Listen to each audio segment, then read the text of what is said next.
말에 양심도 동정심도 인간성도 윤리의식도 없었습니다.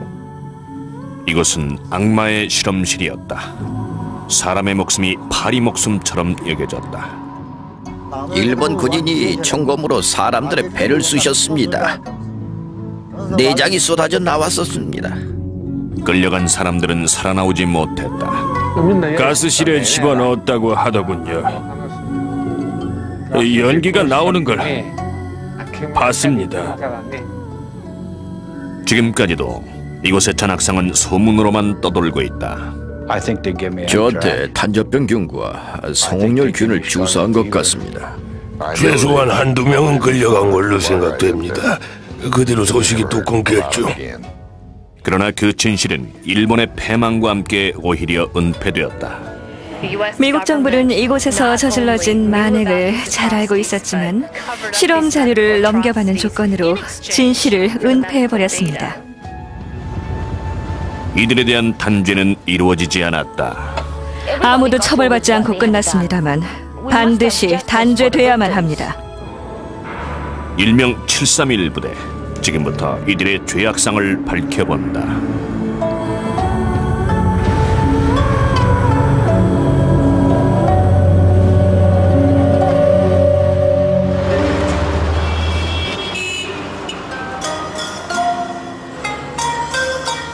만주의 하얼빈. 한때 극동의 파리라고 불리던 이곳은 러시아와 가까운 지리적 특성 때문에 서구적인 분위기가 남아있다. 오늘날 하얼빈은 공업의 중심지로 발전했으며 300만 명의 주민들은 과거의 악몽을 접고 생업에 몰두하고 있다. 그 악몽의 주역은 바로 731 부대다. 1937년 2차 세계대전의 와중에 일본은 중국을 침략했고 이것이 미국과 태평양 전쟁의 도화선이 되었다.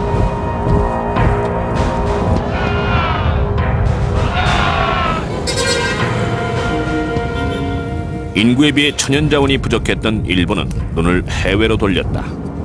특히 지리적으로 가깝고 자원이 풍부한 중국 땅은 탐나는 곳이었다. 일본의 침략은 죽음과 파괴를 수반했다. 도시와 마을이 약탈되고 불에 타 폐허가 되었다. 공포에 질린 피난민 대열이 줄을 이었다. 남은 사람들은 붙잡혀 감금되거나 강제노역, 강간 또는 학살을 당했다.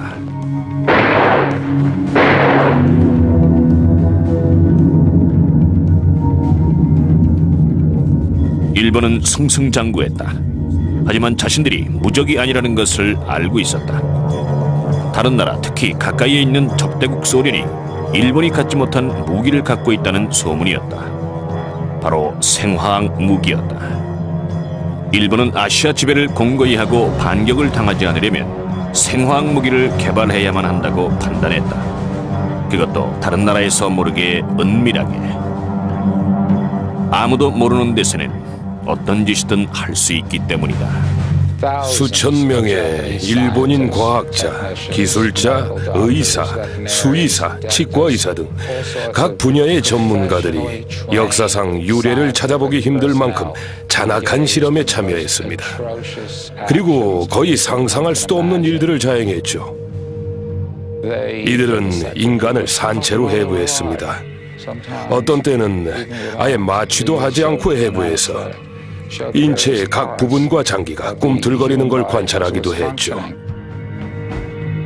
현대 생화학자는 1차 세계대전이 한창이던 1915년에 시작되었다. 진지를 둘러싼 지루한 수모전의 늪에 빠져있던 독일군은 적군에게 은밀하게 염소가스를 살포해봤다. 살상 효과는 높았지만 정확성이 떨어졌다. 바람의 방향이 뒤바뀌면 공격을 하던 측이 피해를 입기도 했다. 어쨌든 염소가스는 무기로서 자리 잡았다. 1차 세계대전을 통해 총력전이란 개념이 도입됐습니다. 인류가 그때까지 상상해보지 못한 대규모의 살상이 시작된 거죠. 전쟁에 이기기 위해서라면 수단 방법을 가리지 않게 됐고 최소한의 양심이란 것조차 사라지고 말았습니다. 화학무기로 인한 엄청난 인명살상에 경악한 세계 각국에서는 제네바 협정을 통해 생화학무기의 사용을 금지하는 조약을 맺었다. 일본을 비롯한 세계 145개국이 여기에 참여했다. 하지만 제국주의 야욕에 고취된 한 일본군 장교는 비밀리에 생화학무기 개발 부대, 즉 731 부대를 창설했다.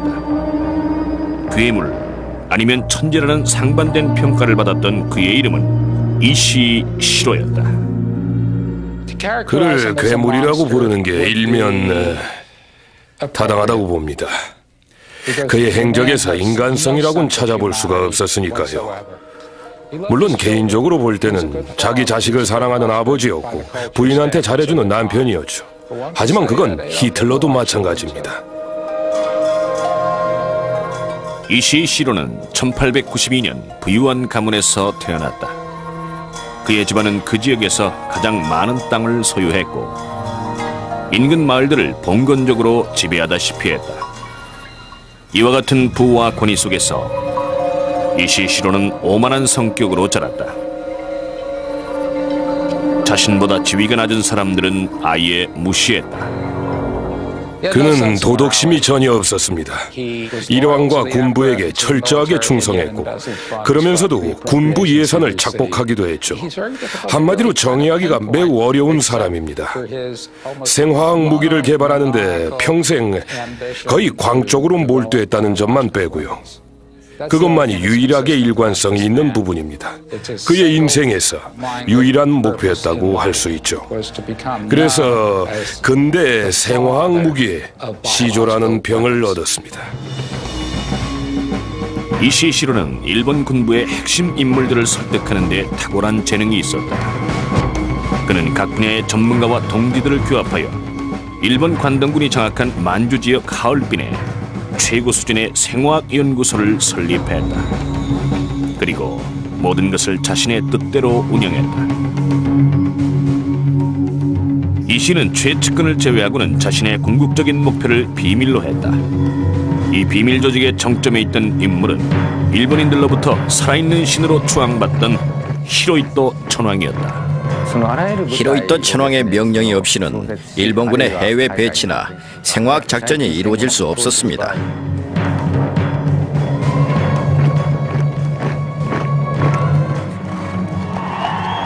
히로이토 천황의 형제와 친척들도 개입했으며 특히 숙부가 중요한 역할을 했죠.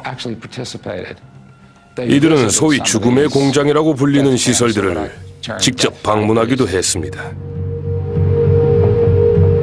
1936년 이시시로의 꿈은 히로이토 천황의 윤허를 얻어 정식으로 이루어지게 되었다. 이시는 곧바로 하얼빈으로 건너가 세균 무기 개발을 위한 세계 최대 생화학 연구소 건립을 설계 단계에서부터 감독했다. 이곳의 공식 명칭은 일본 관동군 방역급습으로 정해졌다. 그는 필요한 과학자들을 하얼빈으로 불러들인 뒤 부대 위치를 중국 만주 지역으로 정한 진짜 이유를 알려주었다.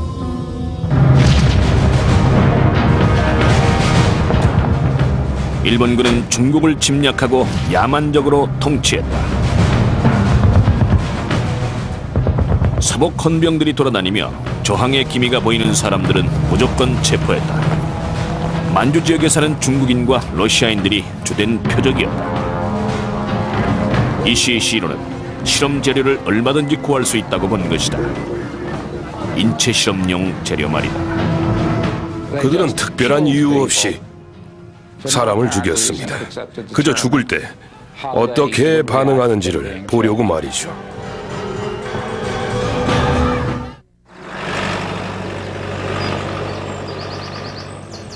이들은 다른 나라의 이목을 피하기 위해 생화학 무기 개발을 위한 비밀 연구소인 731 부대를 일부러 만주 하얼빈 지역에서도 아주 외진 곳에다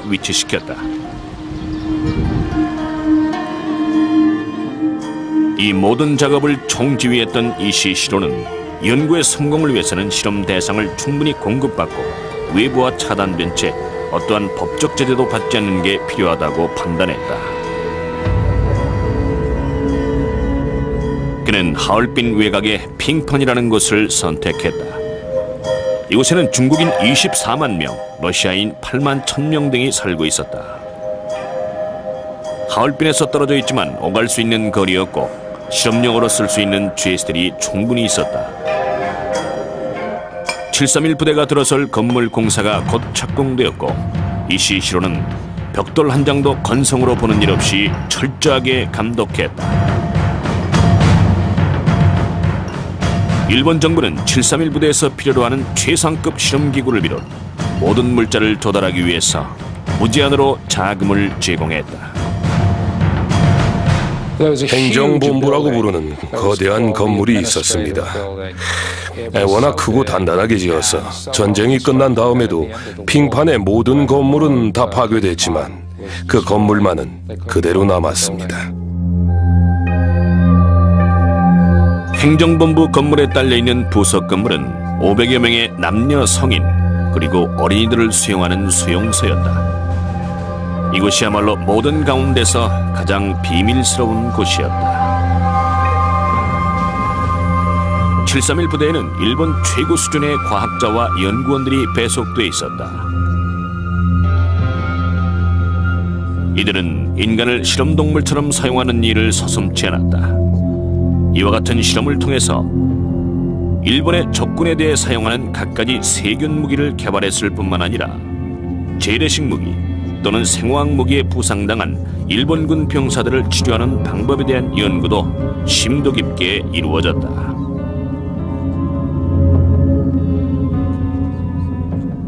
그러나 731 부대는 인간을 실험동물로 삼는 비인간적인 연구소를 그럴듯한 말로 위장하여 인근 주민들을 안심시켰다. 이곳 시설은 단순한 목재 공장이라는 것이었다.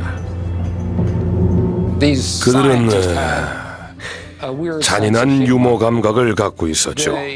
실험 대상자들을 마루타라고 불렀습니다. 우리말로 통나무라는 뜻이었죠. 희생자들을 인간이 아니라 나무 조각처럼 여긴 겁니다. 마음대로 자르고 불에 태우고 못할 게 없었죠. 이시시로의 악랄한 목표에 사용될 인간 통나무들은 얼마든지 있었다. 실험 대상자들이 부족해지면 사복 헌병들이 거리를 휩쓸고 다니며 아무나 눈에 띄는 대로 붙잡아왔던 것입니다. 붙잡힌 사람들은 731 부대로 가는 편도 기차에 태워졌다. 8대의 화물 기차가 멈춰서더군요. 군인들이 문을 열고는 철사로 칭칭 감은 돗자리 같은 걸 꺼냈습니다. 처음에는 뭔지 몰랐는데 가만 보니까 팔이 삐져나오고 머리가 움직이더군요. 피도 흘러나왔어요.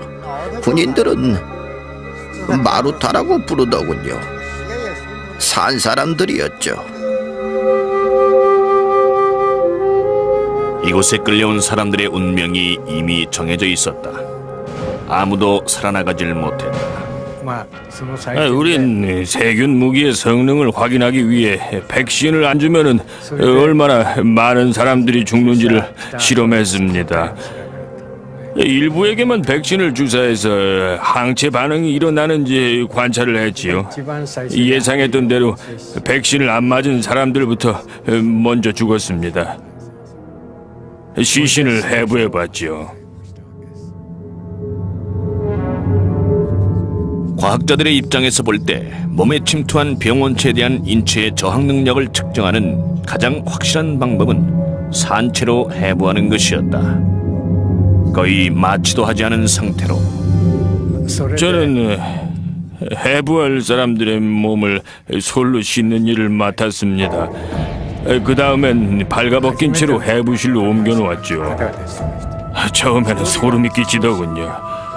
한 연구원은 청진기로 심장 박동을 확인하고 있고 다른 한 명은 수술 칼을 들고 있었습니다. 청진기를 귀에서 떼는 바로 그 순간 수술 칼이 몸을 째고 들어갔지요. 나중에 듣는 말로는 그 타이밍이 아주 중요하다는 것이었습니다. 수술 칼이 들어가는 순간이 잘못되면은 피가 사방에 튀어서 우리들도 감염될 수 있다는 거지요. 끌려온 사람들은 치명적인 병균에 감염되어 산채로 해부되었을 뿐 아니라 갖가지 악랄한 실험에 사용되었다. 50여 가지의 치명적인 실험이 있었는데 대부분 이시시로가 즉흥적으로 개발한 것이었다. 이곳은 1943년에 지어진 731 부대의 동상 실험실이 있던 자리입니다. 1년 내내 이 안에서 동상 실험이 진행되었죠. 지금도 냉각기가 놓여있던 자리와 관찰용 유리창이 남아 있습니다.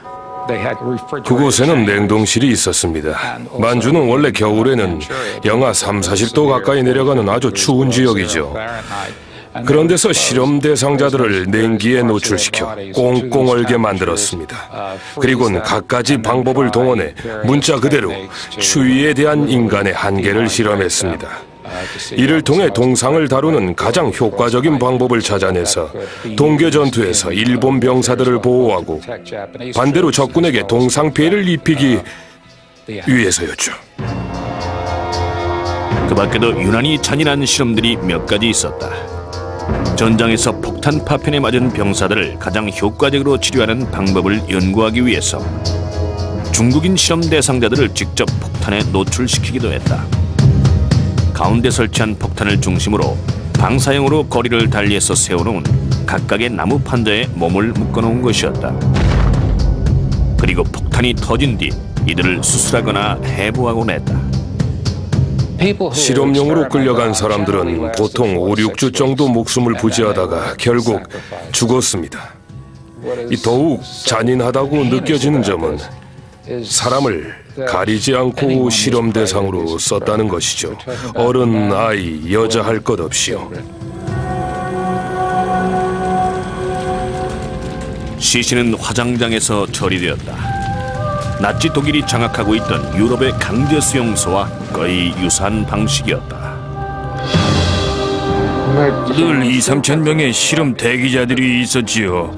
두 군데의 화장장에서 매일같이 시신을 태웠습니다. 실험을 받다가 죽은 것이지요. 나치 수용소에서 근무했던 독일군과 마찬가지로 731 부대 요원들은 그저 명령에 충실히 따른다고 생각했다. 그것도 다름 아닌 최고 통수권자로부터 내려온 명령이었다.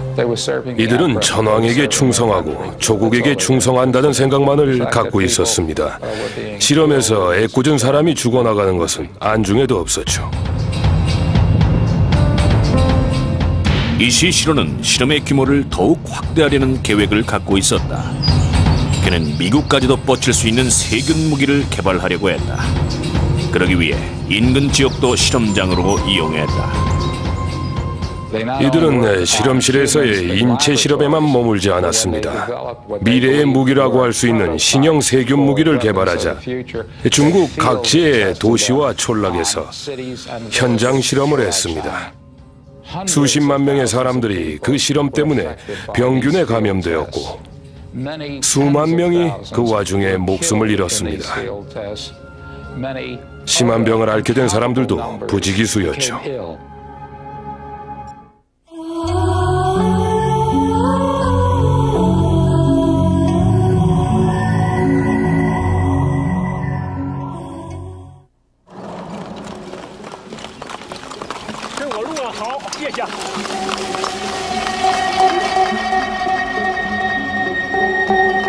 (731) 부대는 2차 대전 내내 일본 제국에 가공할 만한 생화학 무기를 공급하기 위해 밤낮을 가리지 않고 개발에 몰두했다. 연구팀은 수용소에 들끓고 있던 수천 마리의 쥐들을 거대한 패스트균 공장으로 이용할 수 있다는 점에 착안했다. 남은 문제는 패스트균을 퍼뜨릴 수 있는 최선의 방법을 찾기 위한 현장 실험뿐이었다. 이시는 패스트 박테리아를 쉽게 그리고 확실하게 뿌릴 수 있는 방법을 찾았다. 선패스트라는 병은 피부가 흑자색으로 변하면서 고열과 출혈, 오한, 전신 통증, 그리고 호흡곤란을 일으키는 치명적인 질병이다. 감염되면 4명 중에 3명은 죽는다. 하지만 이 시인은 그 희소한 생존 확률조차 너무 높다고 보았다. 그는 100%의 치사율을 갖춘 패스트균을 찾기 위해 시골 구석구석을 찾아다녔다. 하지만 한 가지 큰 문제가 있었다. 아무리 완벽한 치사율의 박테리아와 완벽한 보균체를 갖고 있다고 해도 살포 방법이 문제였다. 처음에는 비행기로 뿌리는 방법을 시도했다. 쇼이치 마츠모토는 731 부대 조종사였다. 비행기 날개 밑에는 원래 폭탄을 부착하는 데가 있었는데 폭탄 대신에 바구니 같은 걸 달았습니다. 1m 정도 크기였는데요. 그 안에는 치명적인 쥐벼룩이 담겨져 있었죠. 살포 실험이 시행되었다. 목표 지점은 근처에 있는 한 중국인 촌락이었다. 불행하게 선택된 그 마을 주민들에 대한 일말의 동정도 없었다. 1939년 초부터 정체를 알 수 없는 패스트균이 이 마을에 퍼졌고 1942년까지 계속 번져갔다. 우리 마을은 그 지역의 남부에 위치해 있었습니다. 1942년 늦여름부터 갑자기 패스트가 돌기 시작했고 주민들의 3분의 1이 죽었죠. 저희 할아버지 댁에서도 8명이 사망했습니다. 중국인 주민들이 식수로 사용하는 수온에다 패스트균을 퍼뜨리는 등의 다른 방법들도 시도되었다. 살포 방법에 상관없이 세균 오염에 노출된 무고한 주민들의 피해는 엄청나게 발생했다. 1941년 11월 초부터 1942년까지 패스트가 돌았습니다. 처음 패스트에 감염되었던 사람은 이웃 주민이었는데 곧 가족들한테 퍼졌죠. 열흘 만에 13명이 패스트로 죽었습니다. 1942년에 저희 할아버지께서는 갑작스레 자리에서 일어나지 못하시더니 돌아가셨습니다. 그 뒤로 할머니도 병에 걸려서 하루 이틀 앓다가 그만 돌아가셨죠. 결과는 이시 시로가 기대했던 그대로 나타났다. 시신을 옮겨서 땅에 묻을 엄두가 나질 않았습니다. 그래서 화장할 수밖에 없었습니다. 제 누이 동생은 갑상선이 목까지 부어올랐죠. 목이 하도 부어서 크기가 머리만해졌어요. 아무도 돌봐줄 사람이 없는 처지였던 누이는 들판에 나가 스스로 목숨을 끊었습니다.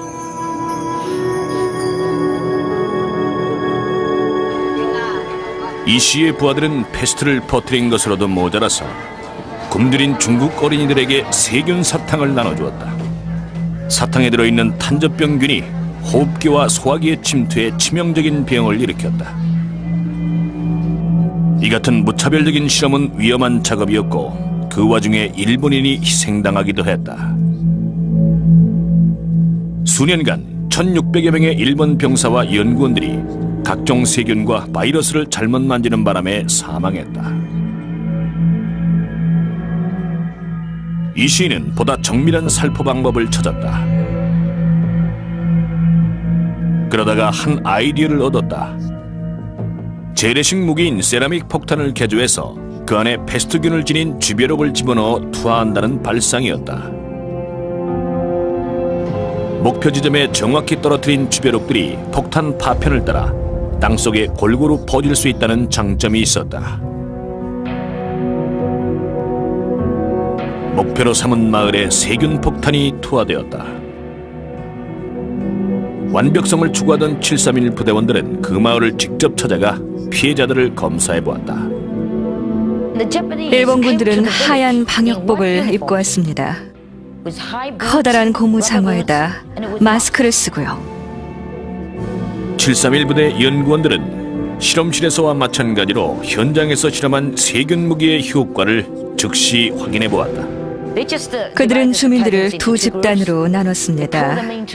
그리고는 들판으로 끌고 가서 산채로 배를 갈랐어요. 이와 같은 비인간적인 실험들은 단 한 가지 목표, 즉 일본의 적국을 꺾는 완벽한 세균 무기를 개발하기 위한 것이었다. 적국 가운데 첫 번째는 미국이었다. 이 시 덕분에 일본은 미국을 강타할 만한 무기를 얻었다.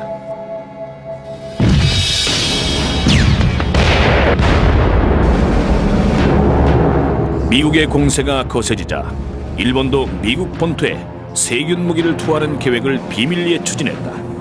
위험할 만큼 단순한 생각이었다. 일본 군부는 기회만 닿는다면 미국 본토에 세균 무기와 화학 무기 투하를 단행할 작정이었습니다. 목적은 물론 승리였죠. 승리를 위해서라면 어떠한 수단 방법도 가리지 않으려고 했습니다.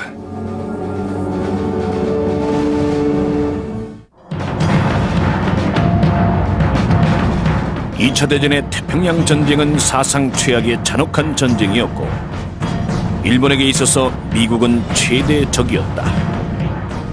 진주만 공습 이후 일본은 미국 본토에 대한 반격을 구상했다.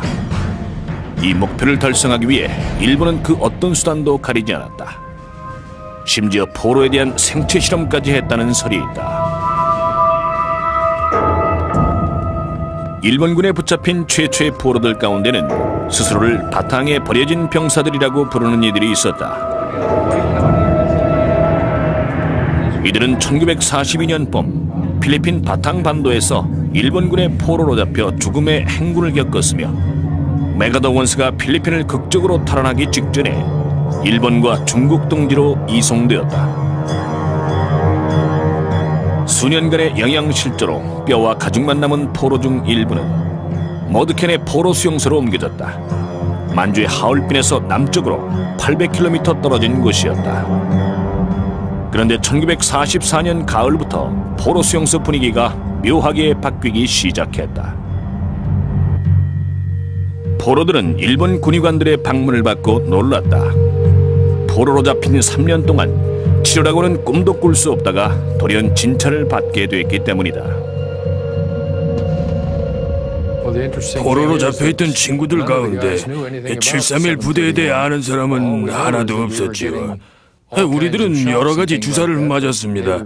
하지만 일본 군의관들은 그저 우리들의 건강을 위해서라고만 말했어요. 그게 세균 실험인 줄은 꿈에도 몰랐습니다. 저한테 탄저병 균과 성홍열 균을 주사한 것 같습니다. 포로 가운데 일부는 731 부대로 직접 끌려갔다는 주장도 있다. 좀 더 철저히 관리하기 위해서였을 것이다.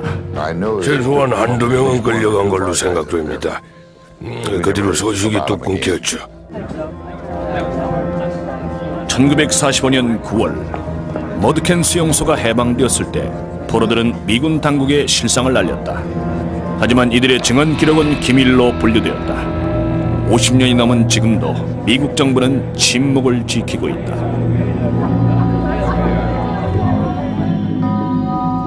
2차 대전이 끝나갈 무렵 731 부대가 만든 가공할 만한 세균 무기가 미국 본토에 사용될 뻔했다. 일본은 세균을 집어넣은 기구를 띄워서 태평양 건너 미국 서부 지역을 공격하려고 했습니다. 처음에는 시험 삼아 폭탄을 넣었고 그게 성공하면 세균을 넣으려고 했습니다.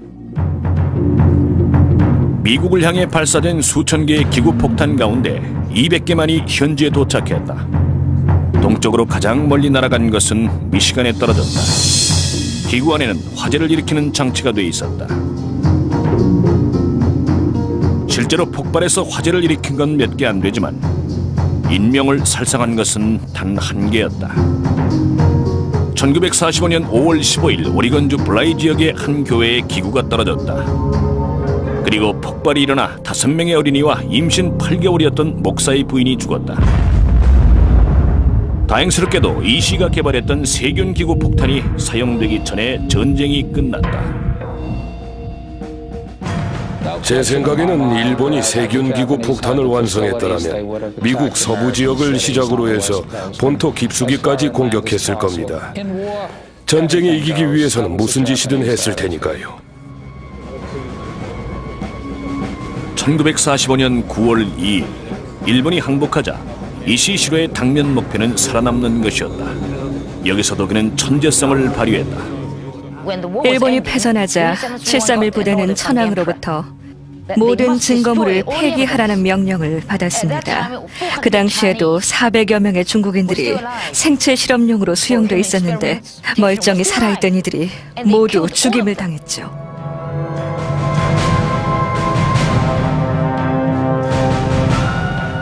하지만 731 부대의 유산은 그대로 남았다. 한때 열려져 있었던 세균 무기의 판도라 상자는 2차 대전이 끝난 뒤에도 사악한 독기를 퍼뜨렸다.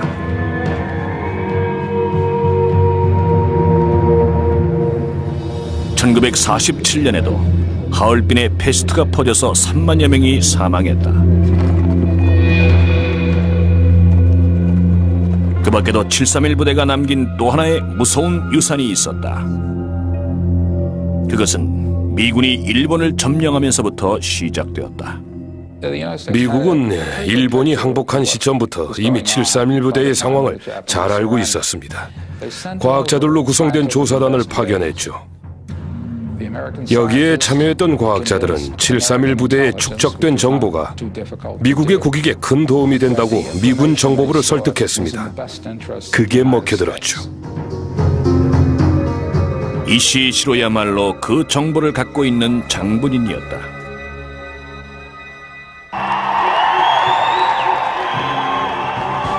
(2차) 대전이 끝나자 새로운 종류의 전쟁, 즉 냉전이 시작되었고 미국과 소련은 군사력 분야에서 한 발이라도 앞서는 쪽이 모든 것을 차지하게 되는 냉혹한 경쟁을 벌였다.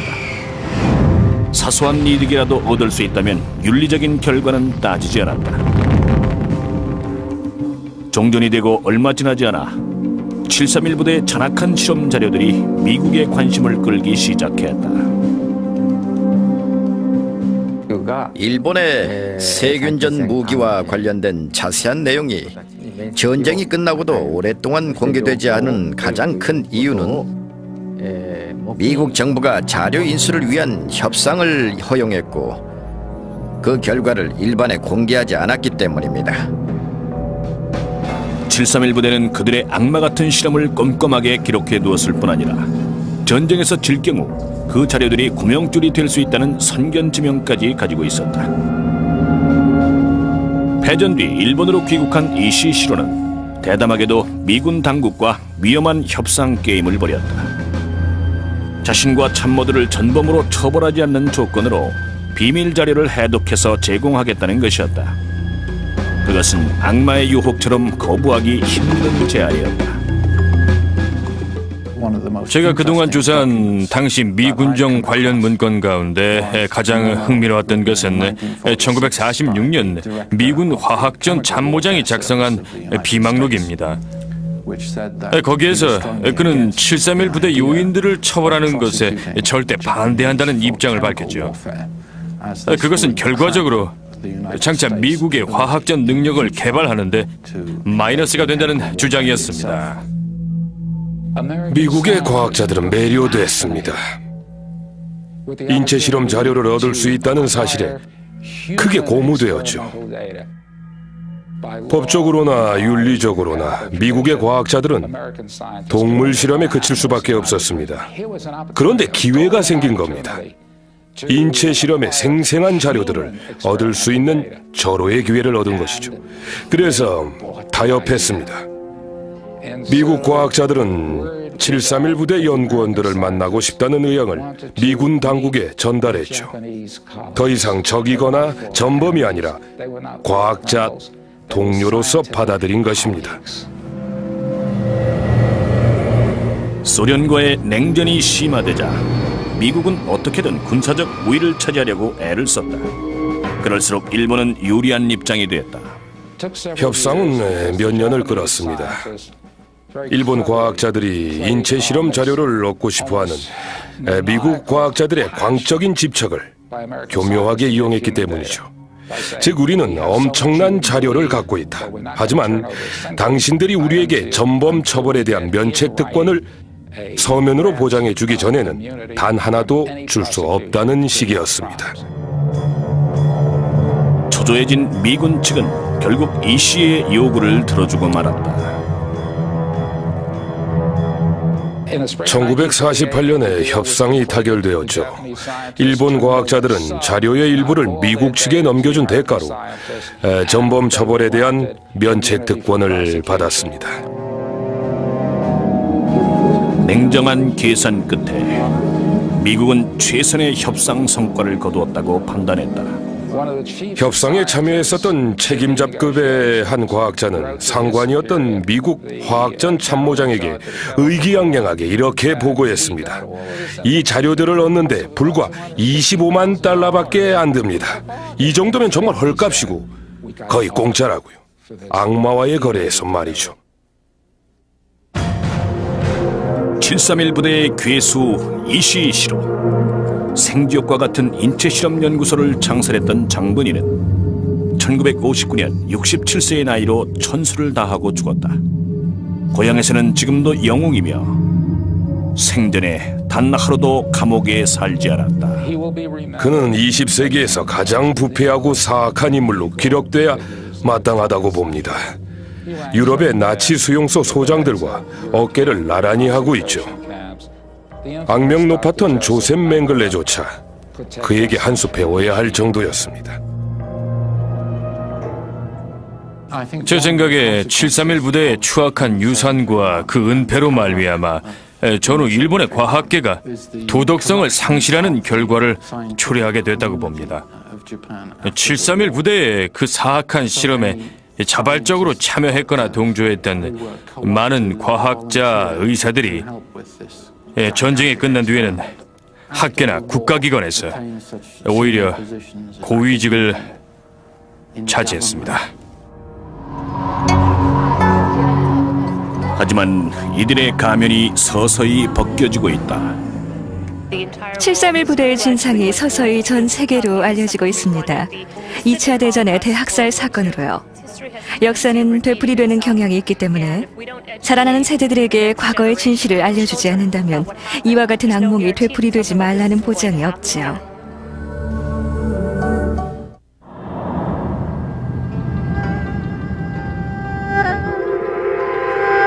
(1998년) 여름 샌프란시스코 731 부대 희생자들의 추도 전시회가 열렸다.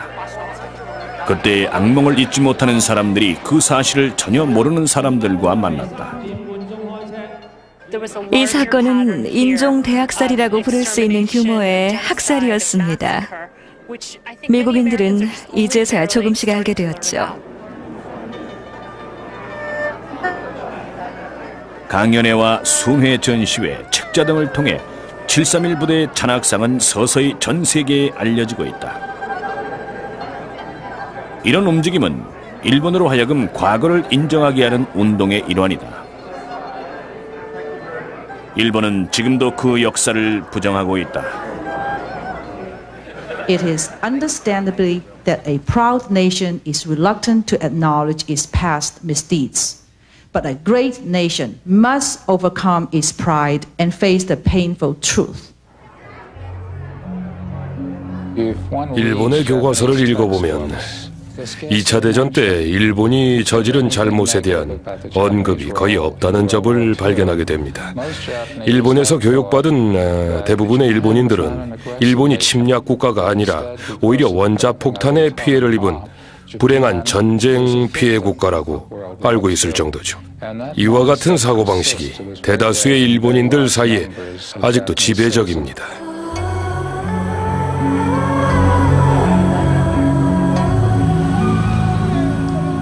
일본과 결코 화해하지 않았던 중국 정부는 731 부대의 기억을 그대로 간직하기 위해 노력을 기울이고 있다.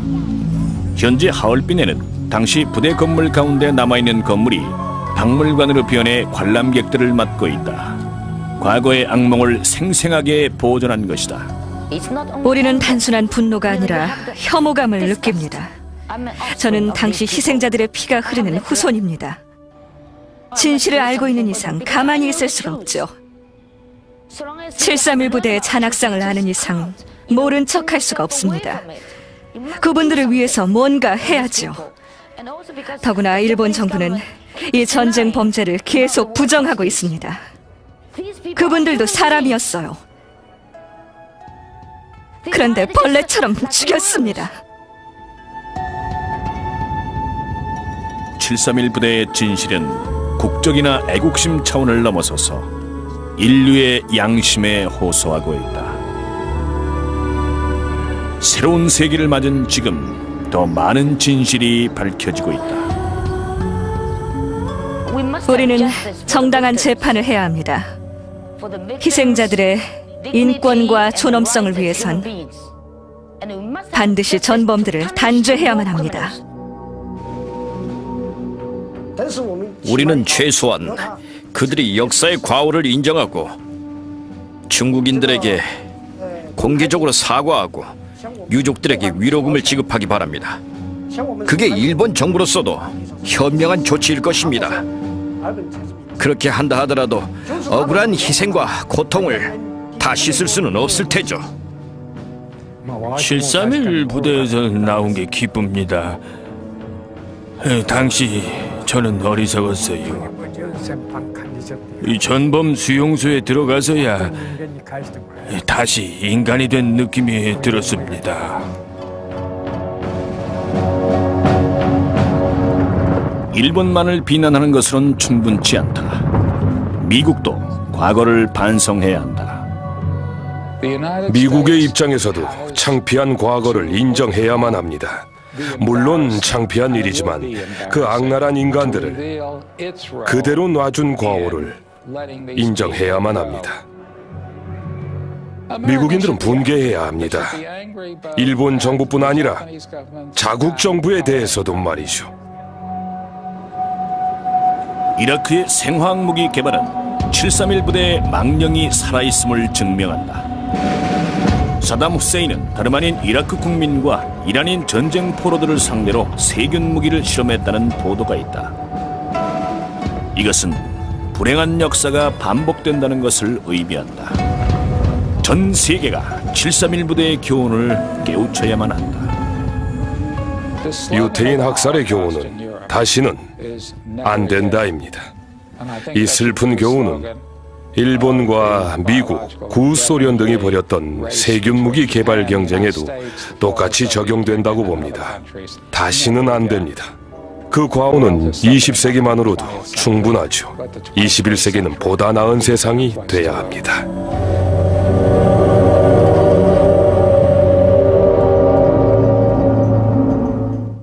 를 위한 비밀 연구소인 731 부대를 일부러 만주 하얼빈 지역에서도 아주 외진 곳에다 위치시켰다. 이 모든 작업을 총지휘했던 이시시로는 연구의 성공을 위해서는 실험 대상을 충분히 공급받고 외부와 차단된 채 어떠한 법적 제재도 받지 않는 게 필요하다고 판단했다. 그는 하얼빈 외곽의 핑펀이라는 곳을 선택했다. 이곳에는 중국인 24만 명, 러시아인 8만 1000명 등이 살고 있었다. 하얼빈에서 떨어져 있지만 오갈 수 있는 거리였고 실험용으로 쓸 수 있는 GS들이 충분히 있었다. 731 부대가 들어설 건물 공사가 곧 착공되었고 이시시로는 벽돌 한 장도 건성으로 보는 일 없이 철저하게 감독했다. 일본 정부는 731 부대에서 필요로 하는 최상급 실험기구를 비롯 모든 물자를 조달하기 위해서 무제한으로 자금을 제공했다. 행정본부라고 부르는 거대한 건물이 있었습니다. 워낙 크고 단단하게 지어서 전쟁이 끝난 다음에도 핑판의 모든 건물은 다 파괴됐지만 그 건물만은 그대로 남았습니다. 행정본부 건물에 딸려있는 부속 건물은 500여 명의 남녀 성인 그리고 어린이들을 수용하는 수용소였다. 이곳이야말로 모든 가운데서 가장 비밀스러운 곳이었다. 731 부대에는 일본 최고 수준의 과학자와 연구원들이 배속돼 있었다. 이들은 인간을 실험동물처럼 사용하는 일을 서슴지 않았다. 이와 같은 실험을 통해서 일본의 적군에 대해 사용하는 갖가지 세균 무기를 개발했을 뿐만 아니라 재래식 무기 또는 생화학 무기에 부상당한 일본군 병사들을 치료하는 방법에 대한 연구도 심도 깊게 이루어졌다.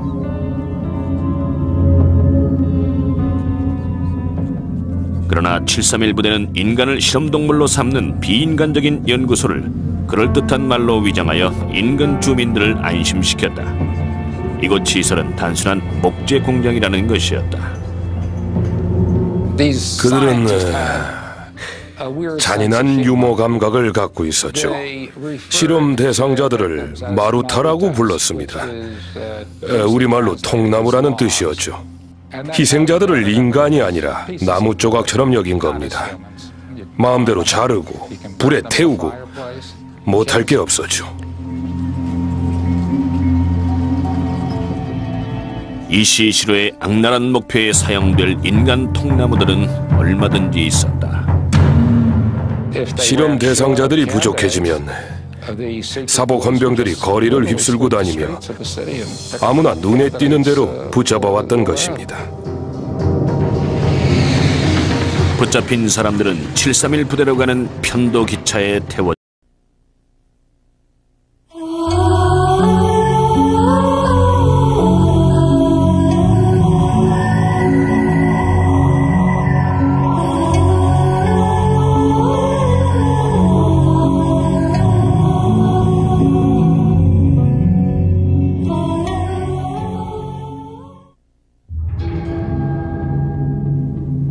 일말의 양심도 동정심도 인간성도 윤리의식도 없었습니다.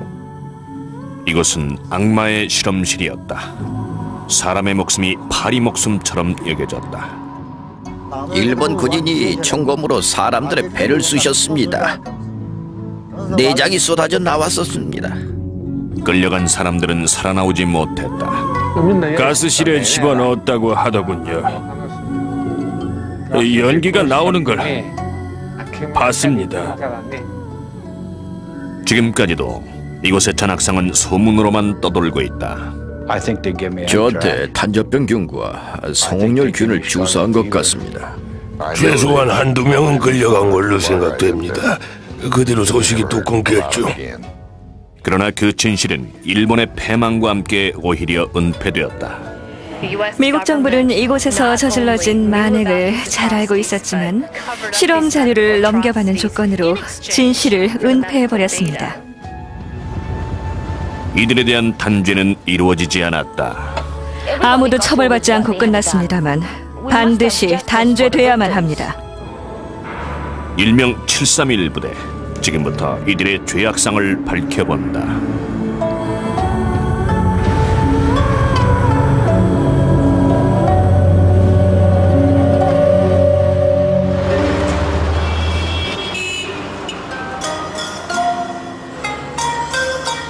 만주의 하얼빈. 한때 극동의 파리라고 불리던 이곳은 러시아와 가까운 지리적 특성 때문에 서구적인 분위기가 남아있다. 오늘날 하얼빈은 공업의 중심지로 발전했으며 300만 명의 주민들은 과거의 악몽을 접고 생업에 몰두하고 있다. 그 악몽의 주역은 바로 731 부대다. 1937년 2차 세계대전의 와중에 일본은 중국을 침략했고 이것이 미국과 태평양 전쟁의 도화선이 되었다.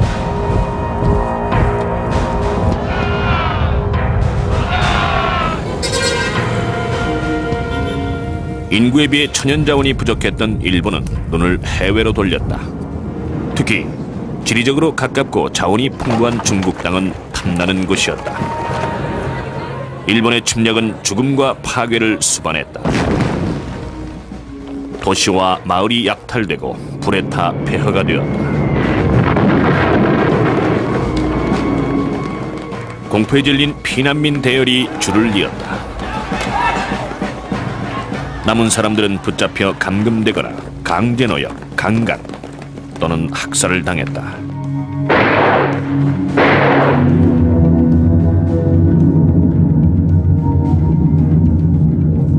일본은 승승장구했다. 하지만 자신들이 무적이 아니라는 것을 알고 있었다. 다른 나라, 특히 가까이에 있는 적대국 소련이 일본이 갖지 못한 무기를 갖고 있다는 소문이었다. 바로 생화학 무기였다. 일본은 아시아 지배를 공고히 하고 반격을 당하지 않으려면 생화학 무기를 개발해야만 한다고 판단했다. 그것도 다른 나라에서 모르게 은밀하게. 아무도 모르는 데서는 어떤 짓이든 할 수 있기 때문이다. 수천 명의 일본인 과학자, 기술자, 의사, 수의사, 치과의사 등 각 분야의 전문가들이 역사상 유례를 찾아보기 힘들 만큼 잔악한 실험에 참여했습니다. 그리고 거의 상상할 수도 없는 일들을 자행했죠. 이들은 인간을 산채로 해부했습니다. 어떤 때는 아예 마취도 하지 않고 해부해서 인체의 각 부분과 장기가 꿈틀거리는 걸 관찰하기도 했죠.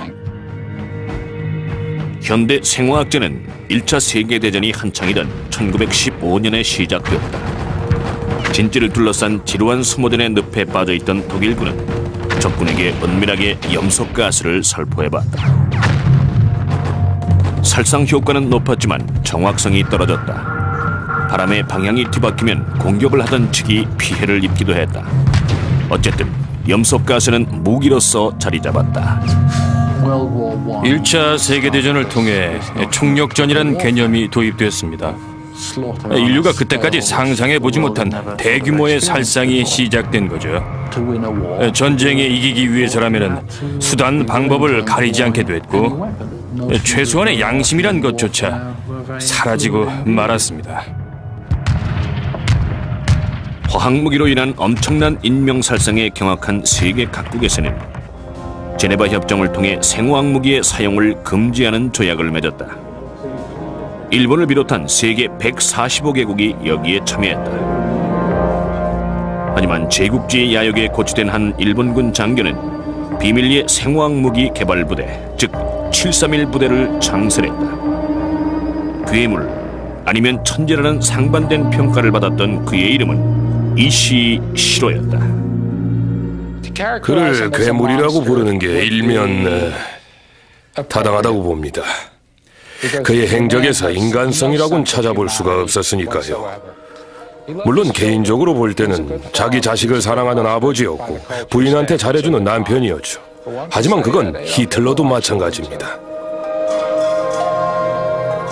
이시시로는 1892년 부유한 가문에서 태어났다.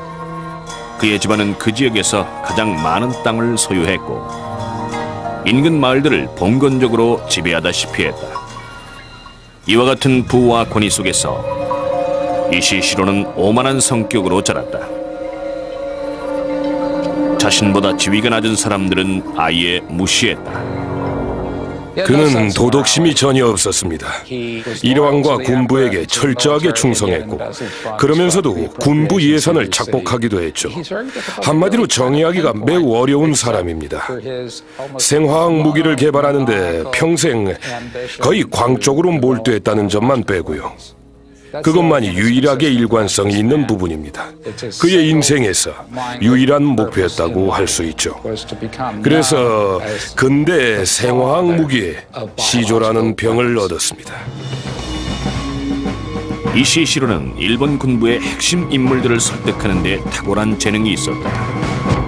그는 각 분야의 전문가와 동지들을 규합하여 일본 관동군이 장악한 만주 지역 하얼빈에 최고 수준의 생화학 연구소를 설립했다. 그리고 모든 것을 자신의 뜻대로 운영했다. 이시는 최측근을 제외하고는 자신의 궁극적인 목표를 비밀로 했다. 이 비밀 조직의 정점에 있던 인물은 일본인들로부터 살아있는 신으로 추앙받던 히로이토 천황이었다.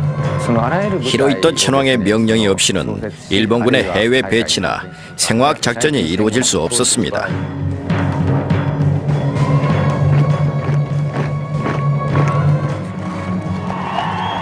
히로히토 전왕의 형제와 친척들도 개입했으며 특히 숙부가 중요한 역할을 했죠.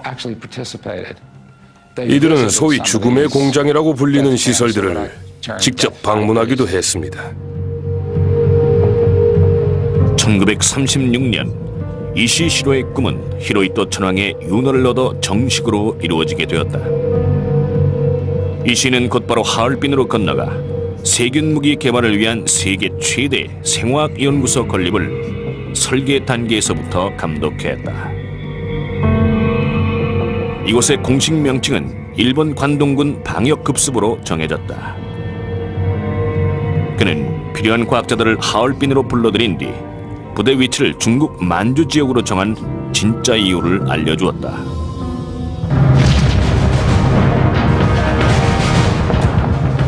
일본군은 중국을 침략하고 야만적으로 통치했다. 서복 헌병들이 돌아다니며 저항의 기미가 보이는 사람들은 무조건 체포했다. 만주 지역에 사는 중국인과 러시아인들이 주된 표적이었다. 이시시로는 실험 재료를 얼마든지 구할 수 있다고 본 것이다. 인체 실험용 재료 말이다.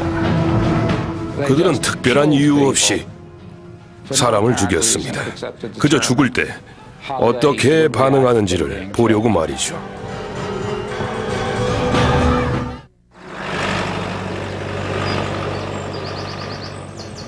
이들은 다른 나라의 이목을 피하기 위해 생화학 무기 개발을 졌다. 8대 화물 기차가 멈춰서더군요. 군인들이 문을 열고는 철사로 칭칭 감은 돗자리 같은 걸 꺼냈습니다. 처음에는 뭔지 몰랐는데 가만 보니까 팔이 삐져나오고 머리가 움직이더군요. 피도 흘러나왔어요. 군인들은 마루타라고 부르더군요. 산 사람들이었죠. 이곳에 끌려온 사람들의 운명이 이미 정해져 있었다. 아무도 살아나가질 못했다. 우린 세균 무기의 성능을 확인하기 위해 백신을 안 주면은 얼마나 많은 사람들이 죽는지를 실험했습니다. 일부에게만 백신을 주사해서 항체 반응이 일어나는지 관찰을 했지요. 예상했던 대로 백신을 안 맞은 사람들부터 먼저 죽었습니다. 시신을 해부해봤죠. 과학자들의 입장에서 볼 때 몸에 침투한 병원체에 대한 인체의 저항 능력을 측정하는 가장 확실한 방법은 산채로 해부하는 것이었다. 거의 마취도 하지 않은 상태로. 저는 해부할 사람들의 몸을 솔로 씻는 일을 맡았습니다. 그 다음엔 발가벗긴 채로 해부실로 옮겨놓았죠. 처음에는 소름이 끼치더군요. 한 연구원은 청진기로 심장 박동을 확인하고 있고 다른 한 명은 수술 칼을 들고 있었습니다. 청진기를 귀에서 떼는 바로 그 순간 수술 칼이 몸을 째고 들어갔지요. 나중에 듣는 말로는 그 타이밍이 아주 중요하다는 것이었습니다. 수술 칼이 들어가는 순간이 잘못되면은 피가 사방에 튀어서 우리들도 감염될 수 있다는 거지요. 끌려온 사람들은 치명적인 병균에 감염되어 산채로 해부되었을 뿐 아니라 갖가지 악랄한 실험에 사용되었다. 50여 가지의 치명적인 실험이 있었는데 대부분 이시시로가 즉흥적으로 개발한 것이었다. 이곳은 1943년에 지어진 731 부대의 동상실험실이 있던 자리입니다. 1년 내내 이 안에서 동상실험이 진행되었죠. 지금도 냉각기가 놓여있던 자리와 관찰용 유리창이 남아 있습니다. 그곳에는 냉동실이 있었습니다. 만주는 원래 겨울에는 영하 3, 40도 가까이 내려가는 아주 추운 지역이죠. 그런 데서 실험 대상자들을 냉기에 노출시켜 꽁꽁 얼게 만들었습니다. 그리고는 갖가지 방법을 동원해 문자 그대로 추위에 대한 인간의 한계를 실험했습니다. 이를 통해 동상을 다루는 가장 효과적인 방법을 찾아내서 동계 전투에서 일본 병사들을 보호하고 반대로 적군에게 동상 피해를 입히기 위해서였죠.